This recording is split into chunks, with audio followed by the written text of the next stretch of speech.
Alrighty, everyone. Well, thank you for joining us for our third seminar in our Patenting Your Technology workshop. Today, we're going to kind of cover a few brief pieces of information, really about what is an IP portfolio, how do you actually need to look at that when making the decisions on protecting technologies, what kind of opportunities can you leverage off of that. And then when we talk about evaluating your strategy, I'm going to show and share two documents that we created. One serves as a workflow just to help you figure out, is this the right time for me to actually seek protections on my technology now? And then the other one is a very, let's call it higher level worksheet to really just look at your opportunity. Is there a market for this? Is this something that I should actually put the time, money, and energy into protecting? And it's going to be some caveats with that because it has to be kind of a simple worksheet, but we will get to that and discuss that when we get to that portion. And then after that, we're going to hear from someone that's actually licensed technology, someone that has used it to make their product better, to actually be able to build off of that base. And he's going to talk about that process, why they looked at licensing technology, and really just kind of cover the good, bad, and ugly, because licensing technologies can be a really great opportunity for your business. But like anything else, there's caveats to that.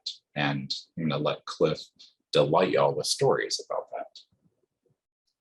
But to get us started here, so you've probably often heard the term intellectual property portfolio or technology portfolio.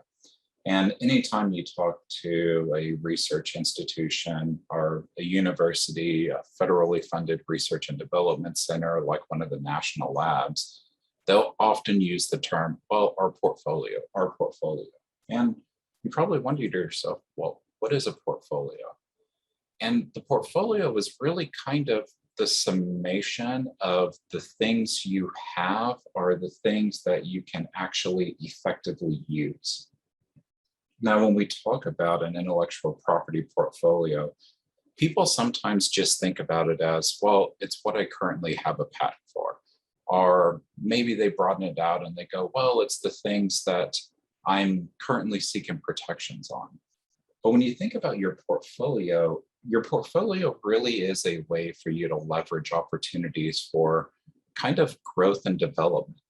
And because of that, you need to think about your portfolio from a larger scale.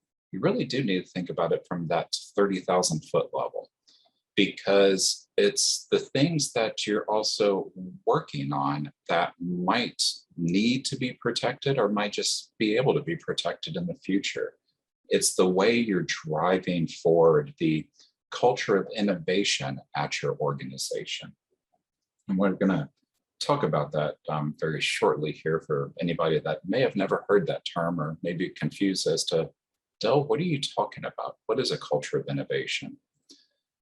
However, your portfolio is not just the things that you internally hold, but the things that you might be able to leverage externally.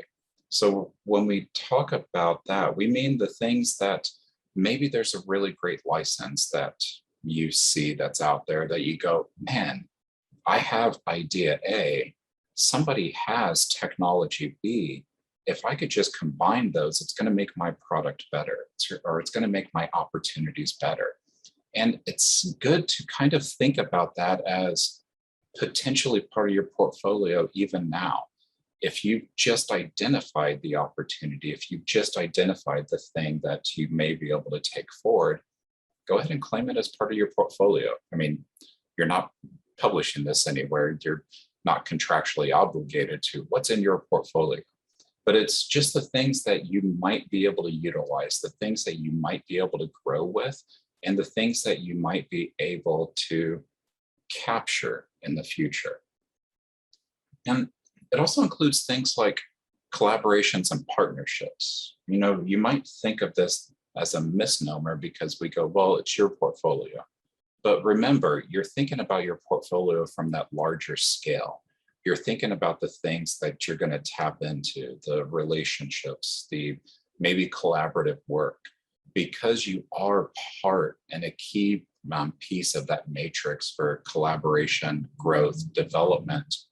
It's part of your portfolio too. Now, one of the things that people often do when they think about their portfolio is they divorce their portfolio from their business plan.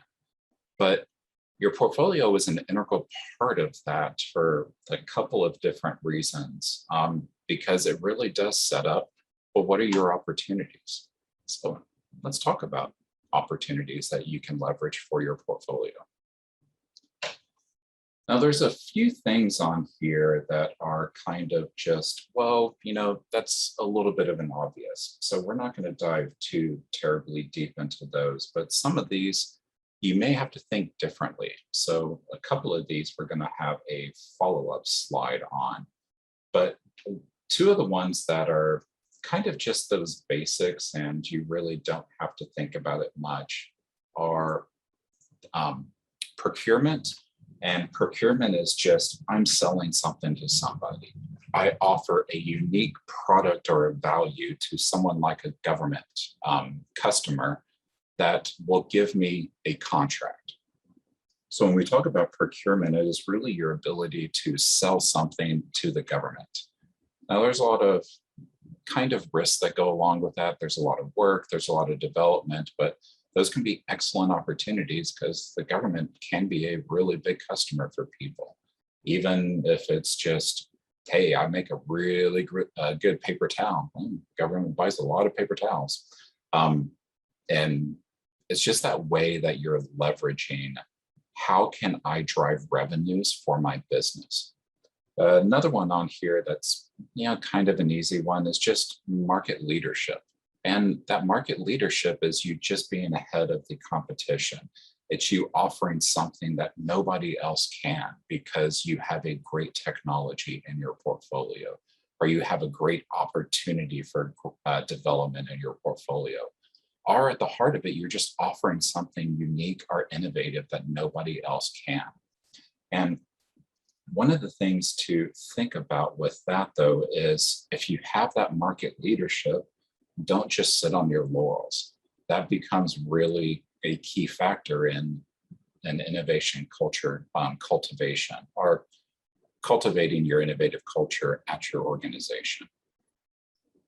But let's talk about a couple of these a little bit more in depth. The first one is what's commonly referred to as a CRADA, and CRADA stands for Cooperative Research and Development Agreement. Now, a CRADA is kind of exactly as it sounds. It's an agreement to co-develop a technology. A lot of times what happens with a CRADA is either you go to someone like maybe Sandia or Los Alamos and say, I've got this really great idea. I'm foundationally there, but I need something to help get me over the line. Or maybe it's with a larger prime, somebody like Raytheon, or maybe it's even with another small business that you're working with. But because it is shared and you're both putting in work and effort to develop it to make it better, typically that means that there's going to be some sort of shared agreement with who owns the intellectual rights for it. And that'll be actually spelled out in the CRADA. Now, you can always modify that. You can always change that. You can make the necessary changes to the language because it's like any other type of business agreement. But one thing that is kind of driven and foundational there is it still follows basic business law. So for it to be enforceable, it has to be fair and equitable for all parties.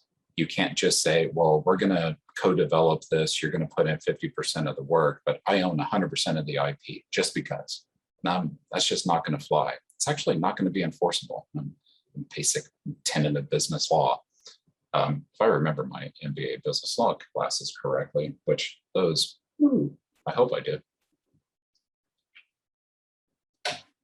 Now, another thing for leveraging opportunities actually does deal with patents and the patent process. And that's what's called either a divisional or a continuation in part.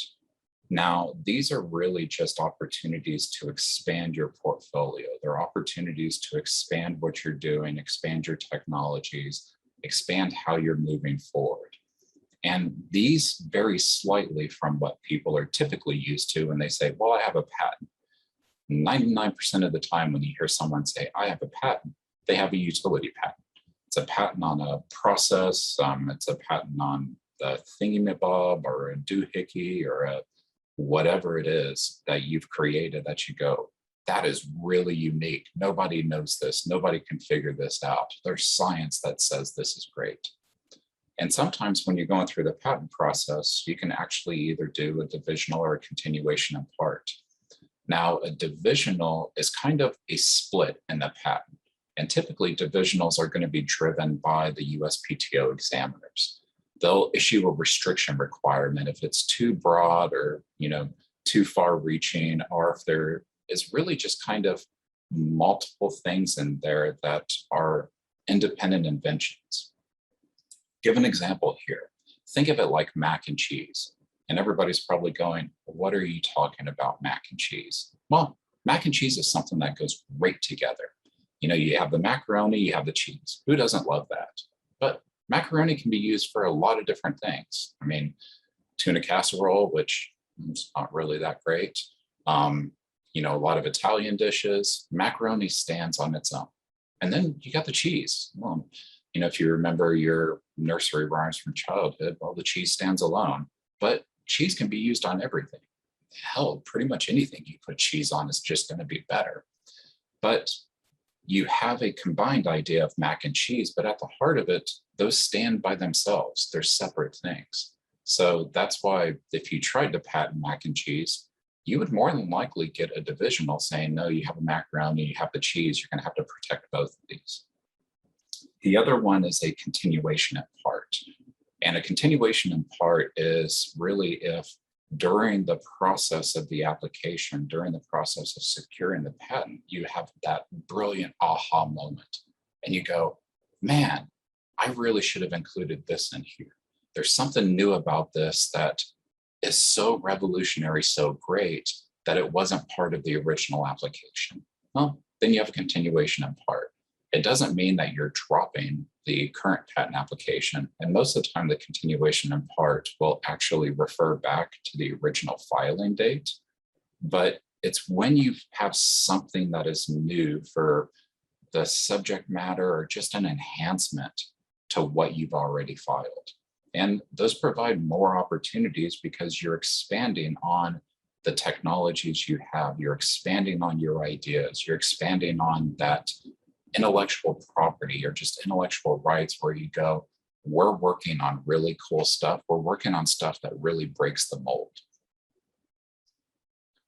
Now, the last opportunity we're going to talk about here, and the one that probably threw most people for a loop, is innovation, culture, cultivation. Well, what do we actually mean by that? And again, as I kind of pointed towards on that second slide, third, whichever one. Innovation, culture, cultivation just means that you're always pushing forward the boundaries of what's new. You're pushing what can be added to what you have. You're pushing towards, well, we want to be the best at research. We want to be the best at autonomous systems. We want to be the best at big data analytics. Whatever it is that is the bread and butter for your company, the thing that makes you different, the thing that makes you a force in the marketplace. You always need to be looking at what's around the corner, what's new, what's better, what can I do with this? Because if you don't, then you just kind of are falling back. You always want to be 2 steps ahead of the competition. And that's why you're fostering that market lead. You're fostering that leadership for what you have. You're fostering what else can be created. How can we actually option this so that we have a potential upgrade in the future? We have multiple revenue streams. Whatever it is that you're doing to kind of keep that at the forefront, keep going, is a huge opportunity because that sets you apart from the pack. You don't want to be a Kodak here. A lot of people don't know the first digital camera was invented in 1974 by Kodak. And the first one to hit the market was 1989 by Minolta, because Kodak just didn't see an opportunity. They didn't want to cut into their business lines. They used to be the leader for cameras. They used to be the 800-pound gorilla in the room. Now they're the chimp off in the corner trying to figure out how to peel a banana. When it comes to cameras, they are not really that big anymore. Nobody goes to Kodak to buy cameras. They go to buy very specialty, artsy, yuppie film that nobody else ever uses, because they didn't stay ahead of the competition. They didn't realize the value of what they have. Even if it might have kind of crimped one of their markets, it was going to offer an explosive growth for another one. So that's why always, whenever you hear someone say, don't be a Kodak, that's what they mean. You don't want to just essentially shutter your business operations because you weren't always pushing the envelope for what can be done and what can be created. Now, obviously, there's a lot of opportunities out there that your portfolio can be used for, but how do you know what is that strategy? How do you know what I need to do to move forward? How do you know when you go, okay, this is great, this actually will lead to better opportunities. I don't know if I want to sink the resources into here, because as we've talked about in the previous 2 sessions, patent protections can take a lot of time and a lot of resources. When you put in your first application, it is almost always going to be denied. There's going to be something that the examiner comes back with and they go, no, you need to rethink this, or this claim is too broad, we're striking this. Whatever it is that they're going, hey, you need to talk with us, we need to figure this out. And you kind of have to plan for that. But you want to make sure that you're optioning for that when it makes the most sense for your business. You really want something kind of fixed on paper before you're going after those protections. You want to know, is this something that has been growing for a few years? Does this align for the goals where we want to be in the next 5 years? That's when you really want to option for, okay, let's actually go after this. Let's seek protections. Let's put this time and money in. So when should you patent? Well, when the opportunity is right, when there's a market for it, when there's an ability to move on it, when it's something that you go, okay, we need to actually leverage this because otherwise people are going to start infringing on it. It's one of those things that patents are a double-edged sword. It can be risky to go after it because it opens your hand. People know what you're working on. But it can also be risky if you wait, because then maybe you're going to erase your market advantage. Maybe you're going to come too late into the cycle and, the state of the industry has moved beyond it. So now you're probably going, well, Del, that all sounds great, but I don't even know how to work through this. Well, let's take a look at 2 tools that we created. Let me actually flip my share here, if I can find it. And one of them is an evaluation workflow. It just kind of is a good way for you to know, does this make sense for me right now? And it just really does break down that entire process. Remember, when you're going after a patent, it has to be unique and it has to be useful. There has to be something that you can go, okay, this is something nobody else has done. This is something that we need to actually put forward. And you're probably looking at this flow chart and going, well, there's a lot of decisions on here. And again, that's because these things take a lot of time, a lot of money. You can probably expect, if you're working with a law firm, in your first patent application, to spend upwards of $5,000 or $10,000 just to secure it. And this breaks down that process for you about when should you make these decisions, what's going to be best for your business, when is it actually key for you to start seeking these protections. And I will be sharing this with everybody probably later on this evening. I have to do a couple more things to make sure that it's viewable by people and usable. But it walks you through, where are you at in the stage gate? Should you go after protections now? Should you wait on it? Or is this something that may not even be worth patenting? Because yes, even though it might be, new, it might be unique, it might be useful, it might be, cutting edge. If there's no market opportunity for it, then why are you going to put out the money for that? If you don't see a potential return on that investment, you go, well, then what is the purpose of this? But how do you know that return on investment? Well, the second tool we created. Now, this is very high level. If this was a proper business development and planning document, it would be about 400 more rows on here. But it gives you an idea of what is that model, whether you're going to direct to market. And all of these actually have formulas built into them. So it allows you to just play with numbers. Let's say that the market is 1.5 million. Well, it shows you what the growth is. You can actually change the growth. You can change how much of the market you think you're going to capture. It'll change all of those values so that you can see, am I going to be able to make money off of this? You can see here that by the time you actually get to the market, 3 years later, then yes, there might be an opportunity, but are you still going to be able to, go after this? Are you still going to be able to utilize this? And the bottom section is kind of that value decision that people have to make on, am I going to create this myself? Am I going to put the time, energy, money, and effort into getting the first one on the store shelves? Because that costs money too. You have to figure out, well, what is the manufacturing process? What is the distribution? What do I have to do to get there? That's why the get to market cost is just a very large number that you think of, that you go, God, I hope it doesn't cost this much, or I hope it doesn't cost more than this. And it looks at, is this better for me to actually license this? What kind of negotiation can I have on a license that it'll make sense for me not to have to go through all of those steps, not to have to go through that market creation, and let somebody else take it to market?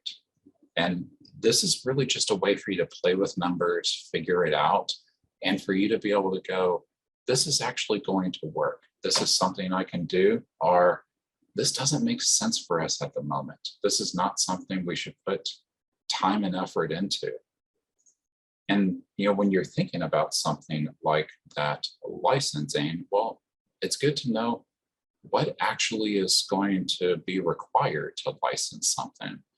How do I actually set that up? And at this point, I'm going to turn it over to Cliff from Emerging Technology Ventures, who's going to talk about his company and the licensing process that he went through.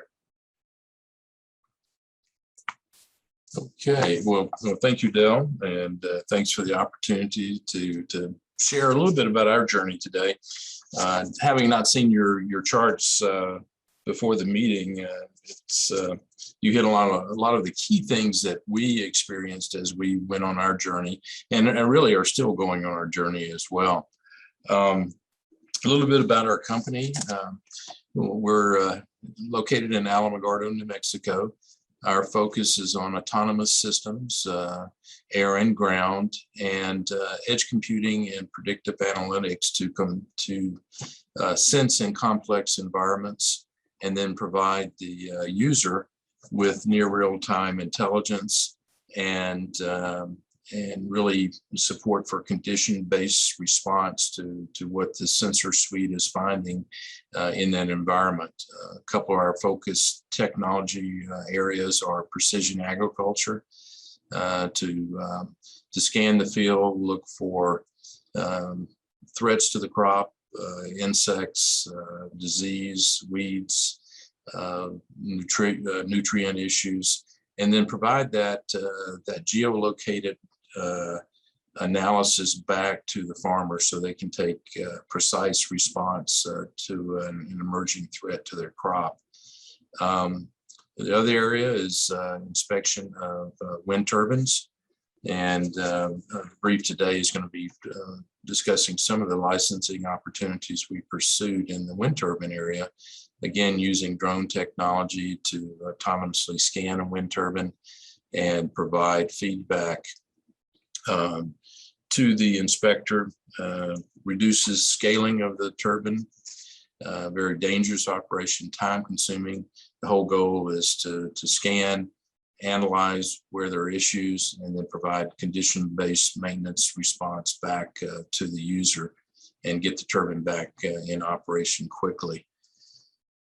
And the third area is inspection of aircraft. I'll share a little bit about a project, SBA project that we had with the Department of Navy to, again, using drone technology to inspect aircraft and identify anomalies and provide the maintainer with feedback and recommended courses of action for repairing that particular anomaly. Again, a very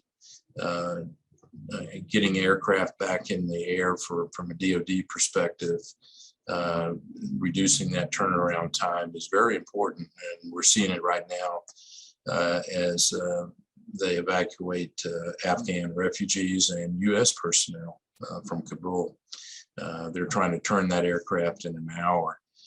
So our system supports quick inspection so that the maintainer does not have to climb all over that aircraft. They can assure airworthiness and get the aircraft quickly back in the air.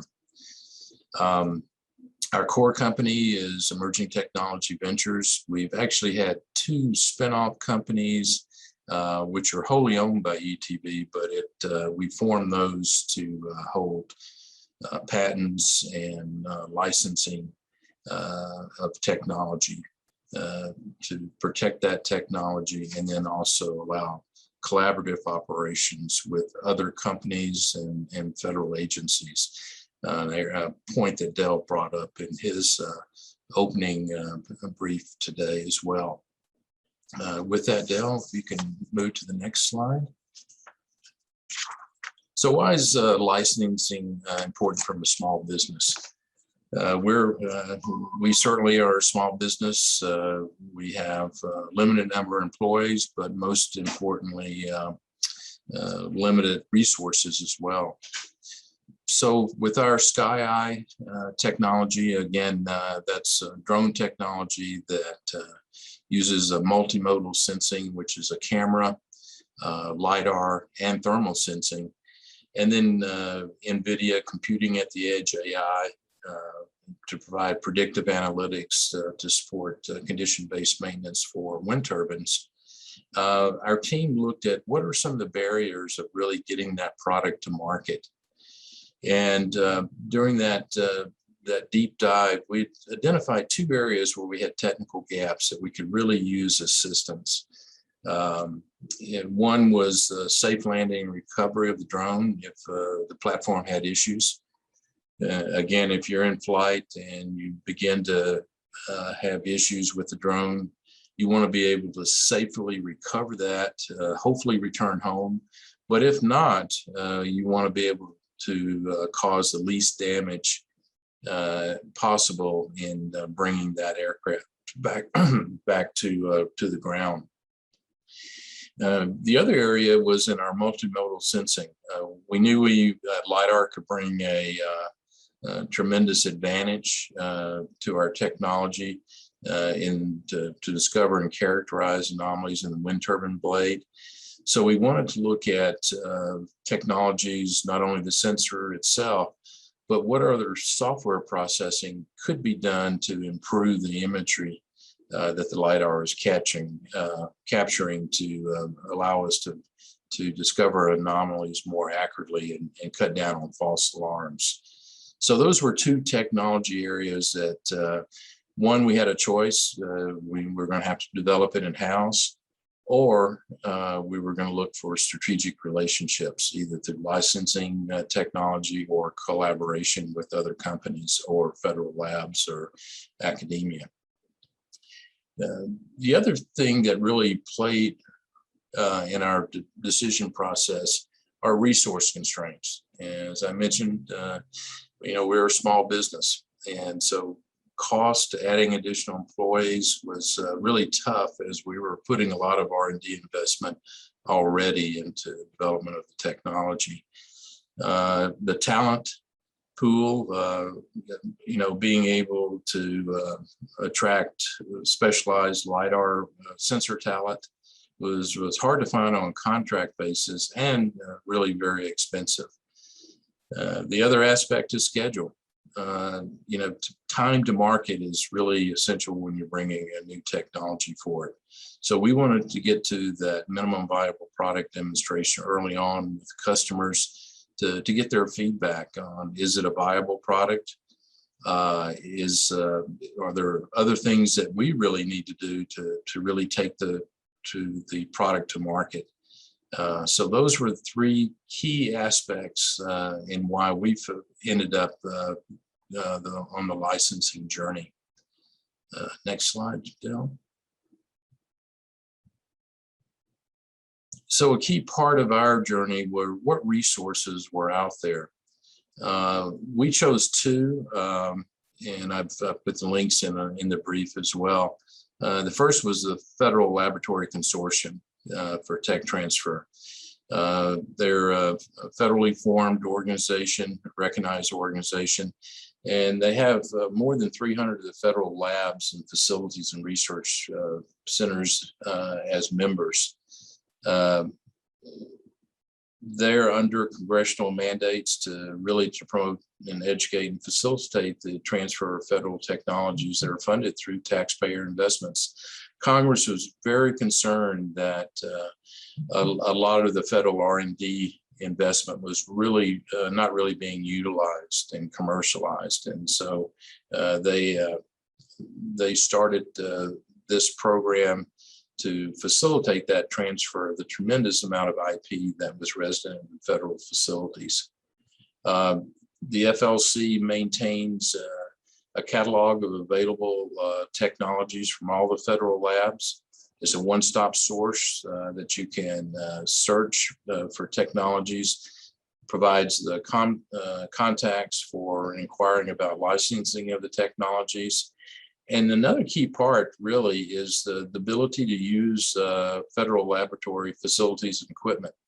Sometimes it can be at no cost through a CRADA type relationship that Dell mentioned earlier. Sometimes there's a cost, work for others program. But again, if you're looking for specialized testing to support your development, that may be a resource that can be very important to you. And then there's funding opportunities, and then certainly lab specific programs where they're trying to team with industry through grants and other opportunities to continue development of this particular technology that's really important to them in their in-house program, and can be commercialized in the commercial domain. The other program, and I'm going to tie these two together as I move forward, is the New Mexico Small Business Assistance Program. A tremendous program established by the state legislature many years ago. They can support individual projects, leverage projects, which allow several small businesses to come together and pool those credits to support a larger technology effort. And then they have relationships with also with academic institutions in the state, and manufacturing extension partnership. I know NMSU through the Arrowhead Center supports the program very heavily. New Mexico Tech and UNM also. This relationship with the federal labs in the state, here Sandia National Labs and then Los Alamos, is so important. And I'll talk about it here in just a minute, but it's no cost to the small business. The labor that Sandia or Los Alamos bring to the project is unburdened, which means you get so many more hours of a particular scientist or engineer's time, because no overheads or indirect rates are applied to it. A tremendous program. So next chart, Dell. So as part of our inquiry through the Federal Lab Consortium website, we found a couple of key technologies that I'll talk about here on the next slide, but through NASA. And NASA has a startup license program. You get 3 years to evaluate the technology without any fees. It is a non-exclusive license, so other companies can also discover a particular technology and follow the same mode. But it's no cost to look under the hood early on. And then if you start selling a product with that particular technology in it, then you have to negotiate a royalty fee with NASA. It can be in two ways. If you feel this is such a breakthrough technology, I want to maintain exclusivity, you can negotiate an exclusive license with NASA. If not, you can keep your non-exclusive relationship and then pursue the technology, deployment of the technology in the commercial market space. And then if the technology is not viable, the license can be ended and at no cost. So it's a tremendous opportunity. I really encourage companies to take a look at that.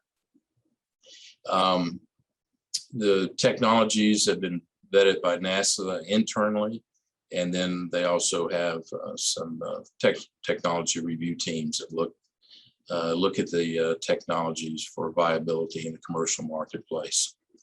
NASA maintains the patents and protects those patents. And then another key part of it, and I'll hit on this one too in my follow-on slide, is NASA can commit personnel, material, and facilities to support the evaluation of the technology. Next slide. Real quick before you move on, Cliff. Sure.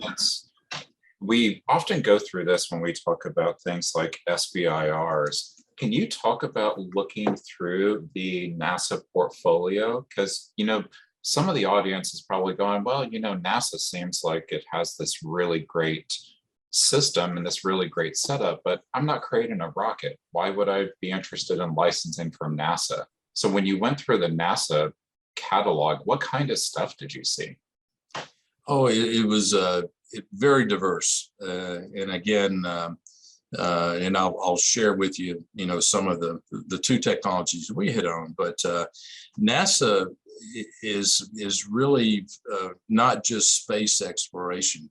That one of their key goals is to pursue technologies that can also have a tremendous impact on the earthbound as well.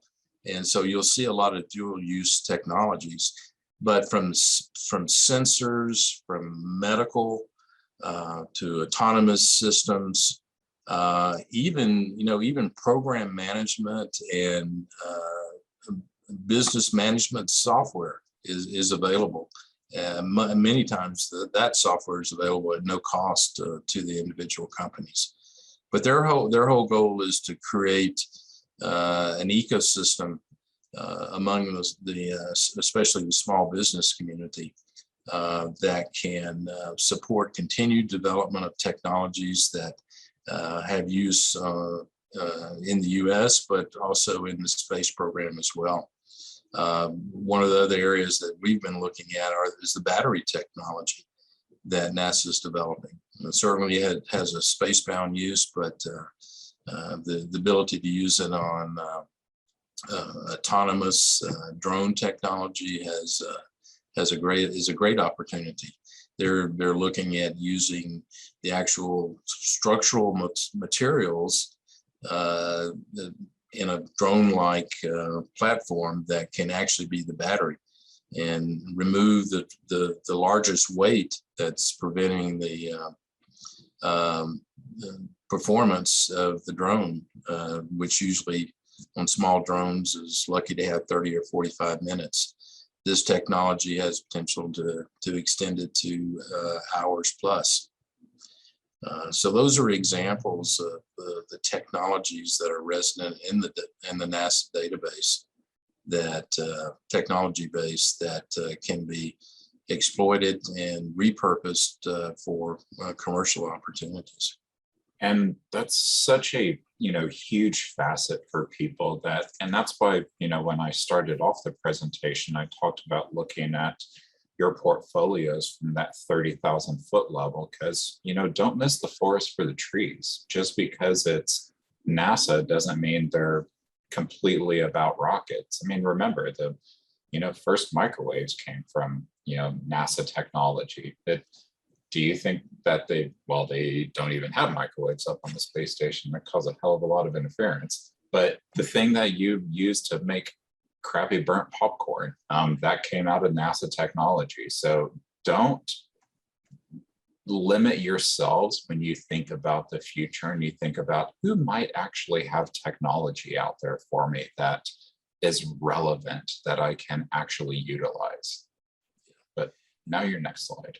Okay, well, and real quickly, and I'm an older guy, so a lot of people probably don't know what Tang is, but NASA takes credit for developing Tang, which was an orange, granular, orange flavored drink with a lot of nutrients in it. And so they were looking at how can we take something to space. And so many years ago, NASA likes to take credit for the development of Tang. Yeah, being a bit older myself, I would, give that caveat that Tang, just like, Sunny D, is when they say orange flavored, they mean the color, not the fruit.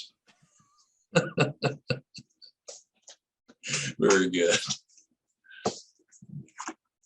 Okay, well, the next slide here are two technologies we discovered, first going through the FLC and then drilling down into NASA. As I mentioned early on, one of our challenges that we identified from the technology void was what happens when something goes wrong on the drone itself.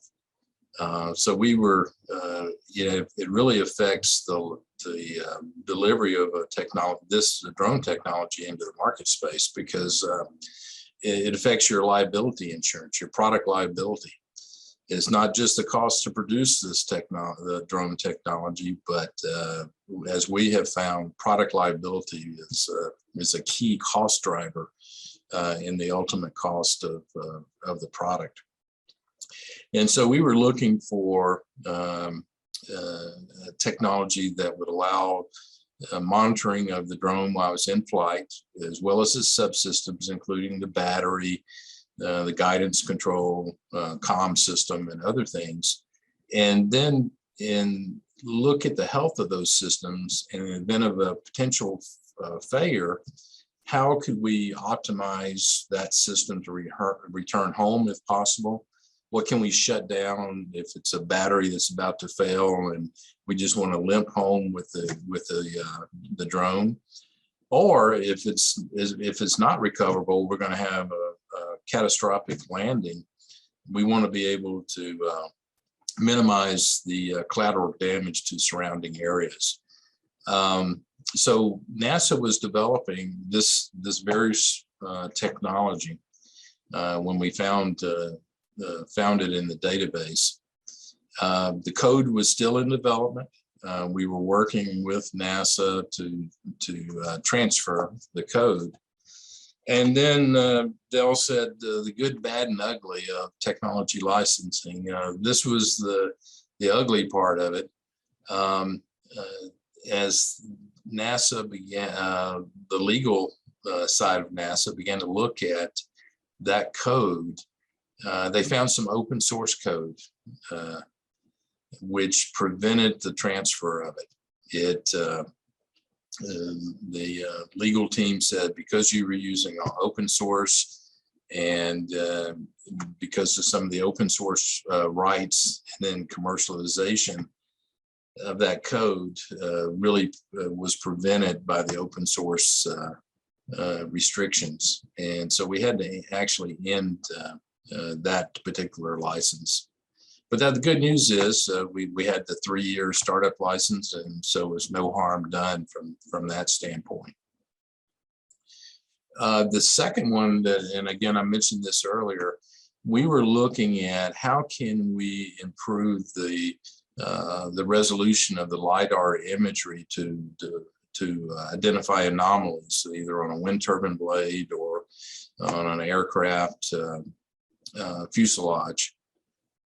And so we found, again, super resolution 3D flash LiDAR software that could improve that resolution. And there's a couple of imageries there before and after, once the LiDAR imagery had been processed through the software. It had been developed for lunar landing missions, so it's a little bit dated software. And what we really thought it was worth investigation of the software. So we again were able to acquire a startup license. This is how the NMSBA program really came into use as well, that I mentioned earlier. We teamed with Sandia National Labs through the NMSBA program to support the evaluation of this technology and do a market comparison. What is on the market now that that can meet or exceed the NASA technology? And then after that evaluation, we found one, the improvement in the sensor technology and some of the image processing software that was available really was equaling and also really exceeding the NASA technology. So we made an internal decision not to pursue full licensing after the evaluation. However, we learned a lot about processing of LiDAR imagery, and it was not a wasted effort. It was really, it really brought us up to speed with what the market was and helped us make decisions as we continue to develop our product baseline.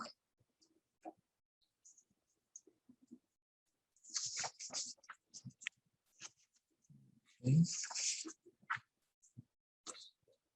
And then just, I'd like to share a little bit about the NMSBA program. I talked about it and how we used it for the wind turbine LiDAR evaluation of their algorithms. Again, the ability to have access to so much key talent at Sandia was never could have imagined it without the NMSBA program. And as I said, it's no cost to the small business and it's unburdened labor. So it really yields a larger amount of Sandia specialist time that can be devoted to the project. And then through that collaboration too, is the ability to license any patentable technology that comes out of the project. The small business gets first right of refusal to an exclusive license. And then if the small business passes on it, then Sandia or Los Alamos will continue to patent it themselves and then seek other licensing opportunities. But that unique relationship is outstanding. And Dell mentioned CRADAs.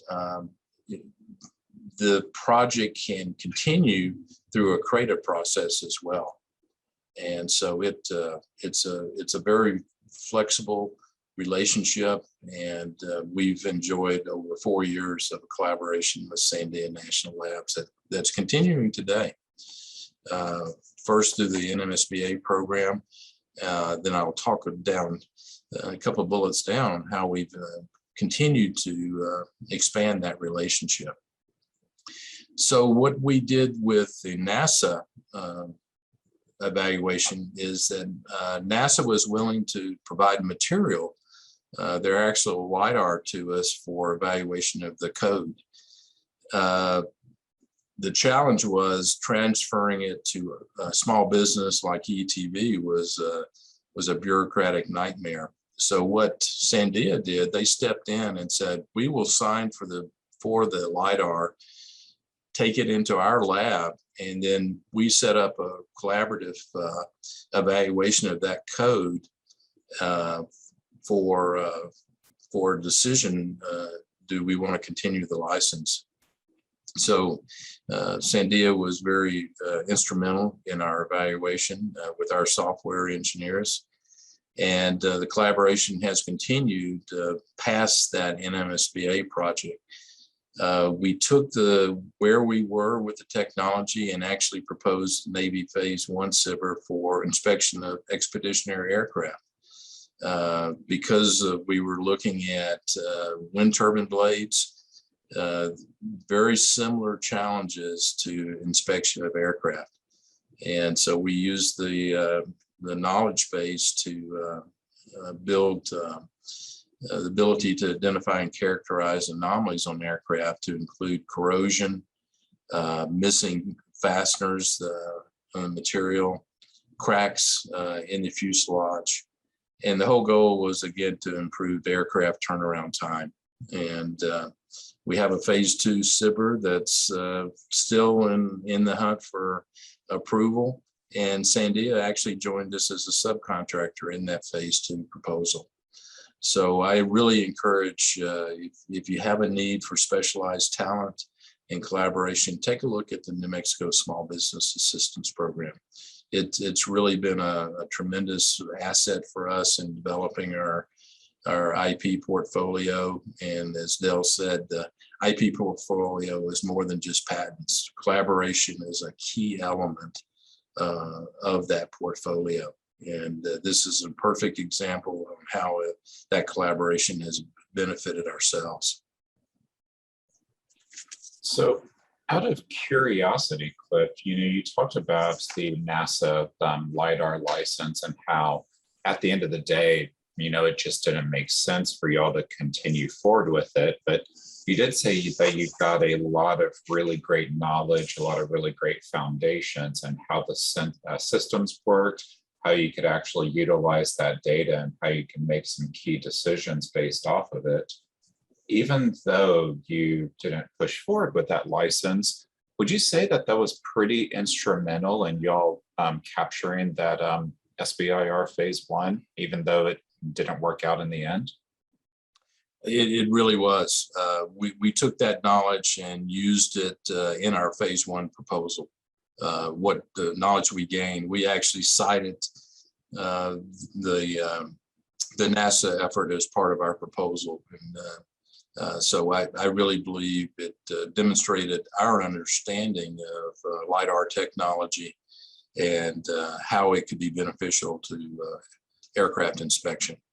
And it was, the feedback we got from the Navy was the ability to link visual camera data with LiDAR data to build that 3D image that's emerged. Everyone's calling it digital twin technology now, was a key aspect of their selection of us for the Phase 1.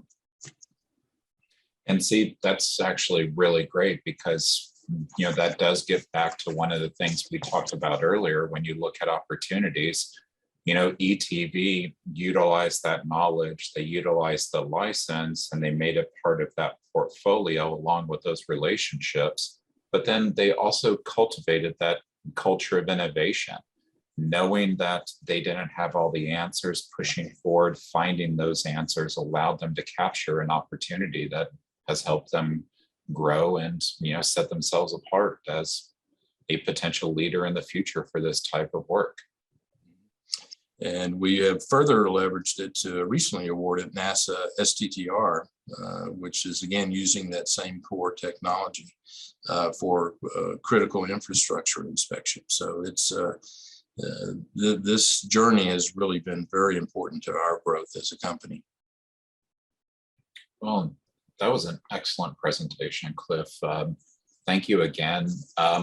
Would you be available to answer questions from people if they want to try and give you a call or send you an email after this? Certainly, and you've got my contact info up on the screen there. Please don't hesitate to reach out to me. Welcome to support any questions, anything I can do to support the companies in their IP portfolio journey. Certainly count on us. Well, and now that you said supporting questions, let's actually get to that. So we have a couple of minutes for questions and answers. If anybody in the audience has a question for me on kind of evaluating your opportunities and how to move forward, or for Cliff on ETV's licensing journey and how they utilize that to continue to grow and develop. This is Erin, and hi. Hi, Erin. Hi there. I'm taking advantage. I'm really enrolled in another Arrowhead program, but I received an email for this broadcast, and it fit into an interest I have. I work a lot in water purification and ice water purification for human consumption and ice production. And I filled out an application with the New Mexico program. One of the biggest challenges we have throughout the Southwest is the excessive scaling on all the mechanical equipment, which just tears it up and brings it down. On a household level, you can see it in your home appliances, it's a constant irritant. And I've been with ice making, they're using a technology in commercial ice making today it's 100 years old. It's very old. And we're constantly trying to kickstart it and fix it and descale things. So I thought, why don't we just start out with descaled with parts that don't attract scale? It seems like that would be an easier way. It seems to simplify the whole, maintenance process. I won't tell you what a good ice maker mechanic I have become. And I'm a water quality person by training, but I can fix an ice maker like I'm like a repairman. And I'm getting tired of it. So are the guys who work for me. So I looked online and I discovered that there is some research. MIT in particular has a new research paper out where they're applying kind of a coating to existing materials that would sort of de-attract scale. It would I'm not really sure what it does. I was trying to read the research article, and I haven't quite figured out if it repels the scale or the scale just doesn't stick. But if in fact MIT is the leader in this area, and I'm applying through the New Mexico Small Business Program, are they allowed, whoever reads my proposal, are they allowed to work with MIT universities outside of New Mexico? So not for the NMSBA program. The NMSBA program is to work with I think it's now actually 6 research institutions, because they have CNM in there as well. But because it is a state-supported program, essentially it helps offset, in the back end, it helps offset labor taxes for these organizations that operate in the state. And so that's why they participate. But because it is a state-supported program, it has to be one of those research institutions, Sandia, Lanel, for the larger awards, and then smaller contract style ones for UNM, New Mexico Tech, NMSU, and CNM, I'm pretty sure, and MEP. Well, if that's the case, then how do you suggest I proceed with this? I'm not even sure there's a market. I would suspect there is a huge market, but you'd have to look at the economics of it and everything. But how would I pursue this? Through MIT, or who do I go to? So if there's a couple of different ways you can actually option that. If you think MIT's research paper is leading to some really interesting things, so if MIT actually published that, that means it's a public disclosure. So typically for a university, that means that they've already started the protections on it.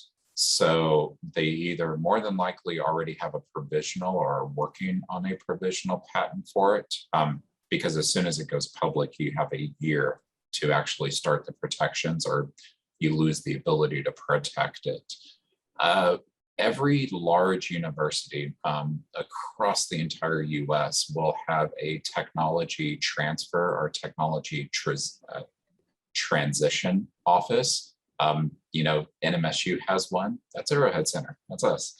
But they will have somebody there. What I would do is I would actually reach out to them, say that you saw this research paper, you're interested if that technology is available for licensing and that you would like to kind of have a conversation.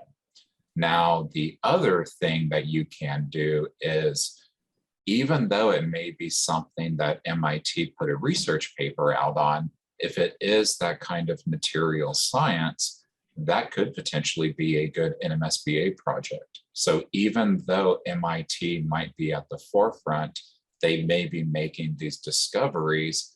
It might be a discovery that could be, quote unquote, remade with someone like Los Alamos or Sandia National Labs.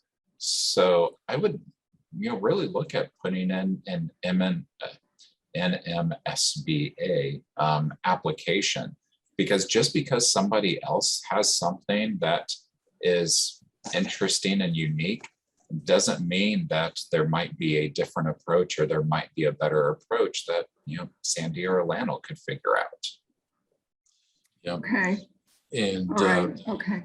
And Aaron, there's one other resource I'll put out there as well. Just up the road from our office is the Brackish Water Research Technology Center, which offers resources to companies that are attacking that brackish water. And so there's some grant opportunities from time to time, as well as they offer their facilities at no cost to companies as well. So. Oh, wow. Do you have a phone number for them, perhaps, or no? Brackish I can Water. follow up with you in an email, Aaron. Okay. All right. Yeah, great. This all sounds really promising. And it's one of the things that if you want to find out more about the NMSBA program and whether it might be a project that they would be interested in, on September 13th, we're actually going to have a workshop about licensing technology from New Mexico research institutions. And part of that workshop, Lionel folk from FCI, the Feynman Center for Innovation, are going to be available for one-on-one sessions to actually talk about the NMSBA program and to give people more information, talk about the process, and kind of just start to open up those discussions on, is my project NMSBA worthy? Okay. All right, good. This all sounds really good. I didn't set out to, create a patent. I'm just trying to solve a problem. Yeah. But it looks like I'm getting into the patent world here. So anyway, okay, thank you. No problem at all. Well, any other questions before we let y'all go? If not, thank y'all again for, being here. Thank you, Cliff, again, for talking about ETV's journey and the value that licensing can actually bring to a company. This was recorded, so I have to process the recording and get it up on YouTube, but I'll be sending out an email with that link along with a copy of the slides that we presented today and a link to the online version of those two tools that I kind of showcased with some instructions on how to use them. Again, what we provided there is just to get your juices flowing. It's the thought process, because ultimately what you decide on moving forward with, protecting your technologies, moving forward with expanding your portfolio, or moving forward on opportunities is totally up to y'all. It's y'all's business. It is what you're setting out to do, how you're setting out to make revenues. All we can do is provide you some information to kind of keep in the back of your mind. If there's something on that workflow that you go, well, you said this on here, but I really think it's important for me to move through the protections, then that's great. Go ahead and move through them. Just kind of keep that thought in the back of your head that this might not prove out, but it's still a really good thing for me to go ahead and do. And I would be remiss if I didn't mention that things like that and things like further workflows, documentation, and assistance are going to be offered to people in one of our upcoming awards. We were funded by the Department of Energy to create what's called the Clean Energy Resilience and Growth Cluster. And one of the things that we're going to undertake in that is an entire online curriculum for knowing how to patent, knowing how to move forward, and be able to work with people on figuring out their patent process, their individual steps. I'll make sure that anybody that's attended any of these workshops will be added to that mailing list once it kicks off. Award technically doesn't start till October 1st. So once October comes around, going to be a busy, busy boy trying to get that stuff set up. And as I just talked to Aaron about, there is also our upcoming September 13th workshop where we will have representatives from Sandia, Los Alamos, and New Mexico State University available. They'll give a presentation on kind of what do they do when they license technologies to businesses, how can they help people with things like CRADAs and technical development. And then you'll be able to sign up for a one-on-one session with one of those representatives to talk further about it. But that's going to end us for today. Thank you all again. I hope that this is valuable, and I hope it drives something for y'all, and it's helped you kind of figure out a little bit more about, is it worth me to actually protect my ideas? And if it is, how can I leverage that for future development and growth?